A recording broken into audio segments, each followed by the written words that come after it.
Dito idol, mayroon tayo dalawang microphone dito, ano? Isang dynamic mic at saka isang wireless microphone dito. So itong ating dynamic mic, so itong kanyang microphone voice coil. Ayan, so medyo maiksi lang siya ng konti.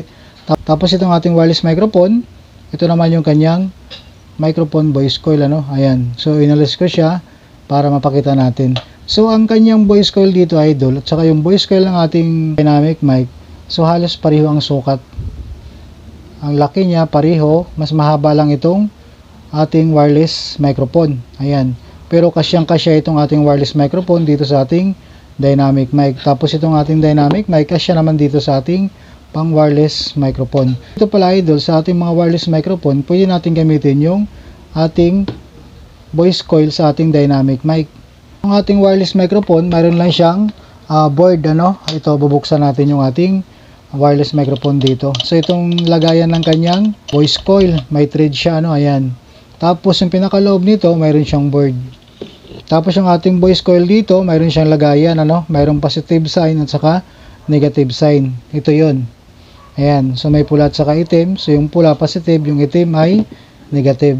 So ayan siya, no? Dito natin siya makakabit o malalagay.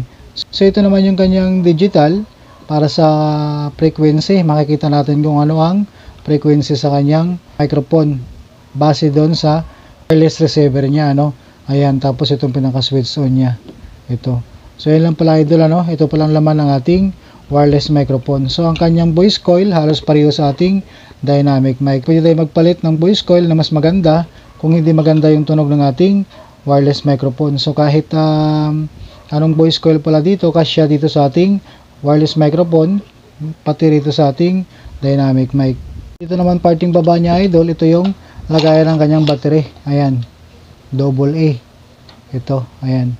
So yung pinakaloob niya, ano? So dito idol, pag binalik pala natin itong ating board ng ating wireless microphone, so mayroon siyang linya na ipasok lang natin doon para tama yung pagbabalik natin.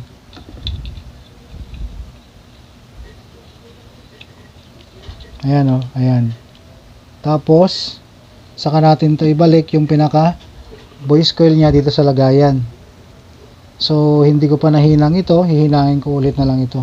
So tinanggal ko lang siya para mapakita natin kung ano ang pinakaloob nitong ating wireless microphone. So may thread lang siya idol, may mahaba lang siya konti dito sa ating dynamic microphone. So yung ating wireless microphone dito ay Shure. Itong kanyang model, ayan. So ito naman yung ating dynamic microphone mga idol. Ito naman yung loob niya, no? Yung bakal niya na pabigat, tapos itong pinaka-switch niya at saka XLR male. Ito yung mako-connect natin sa ating XLR female na connection para sa ating microphone cord. Ayan. So ito lang ang ating voice coil dito, pinapasok lang siya. So ganoon lang siya idol, ano? So mayroon din akong microphone na inalis ko yung pabigat na yan, yung bakal na sa loob na yan. So kailangan lang natin, kung gusto natin alisin yan, alisin muna natin itong pinaka-XLR niya, ito, para masundot natin ang bakal na yan na dito siya lumabas. Madali lang siya idol. Naging magaan lang yung ating microphone. So ito yung ating dynamic mic.